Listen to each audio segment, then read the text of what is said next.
Du souper spaghetti à la vente de chocolat, les aliments choisis dans le cadre d'activités de financement sont des aliments que vous incitez les familles à acheter et à manger.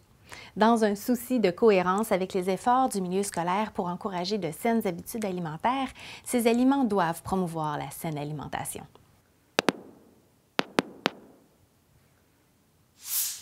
Lorsque les aliments sont utilisés à des fins de financement, choisir des aliments ayant une valeur nutritive intéressante présente un modèle positif aux familles. Voici quelques idées. Les fruits frais, comme les oranges ou les pamplemousses, ou encore des fruits coupés ou préparés, comme les pommes ou les salades de fruits. Les fruits séchés, sans enrobage chocolaté. Les légumes locaux, comme les carottes, les pommes de terre, ou encore les noix et les graines sans enrobage chocolaté, si votre établissement le permet bien sûr.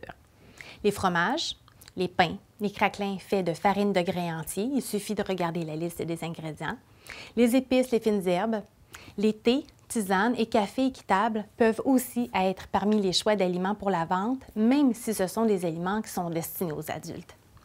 Les friandises chocolatées, les bonbons, les sucreries et la friture sont des exemples d'aliments d'exception dont la vente ne devrait pas être encouragée pour les activités de financement. Le chocolat noir à plus de 70 de cacao contient plus d'antioxydants et un peu moins de sucre que le chocolat au lait.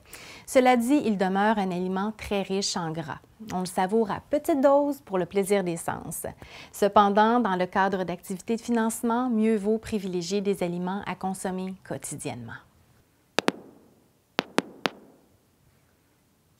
La vente de divers objets peut aussi servir à récolter de l'argent pour financer des activités. Des fleurs pour la fête des mères ou la Saint-Valentin ou pour toutes les occasions, pourquoi pas. Des bulbes, des plantes, d'arbustes, de graines à semer. Des savons, des chandelles, des calendriers, des stylos, des crayons, des linges à vaisselle, des sacs réutilisables, des billets de tirage, des papiers cadeaux, bref, les idées sont nombreuses.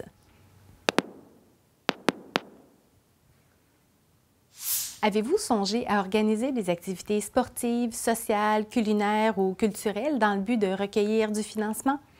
En plus de joindre l'utile à l'agréable, ces activités bénéfices favorisent l'autonomie des enfants, le développement de leurs connaissances et de leurs compétences sociales. Elles sont aussi une occasion pour les parents de passer du temps avec leurs enfants, de s'intégrer au milieu scolaire et d'échanger avec les autres parents. Inspirez-vous de ces suggestions. Par exemple, la vente de billets pour un spectacle fait par les enfants, une soirée bingo ou un brunch qui présente une belle offre d'aliments nutritifs avec des fruits, des produits céréaliers à grains entiers.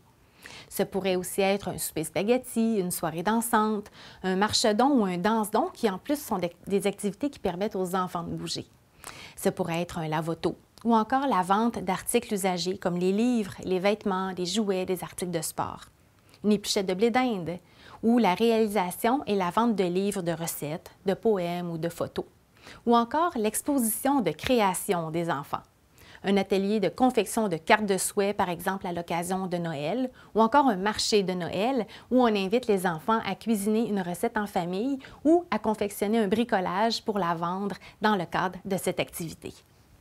Vous faites d'une pierre deux coups en entraînant les familles à adopter de saines habitudes de vie pour financer les activités éducatives des enfants. Bravo!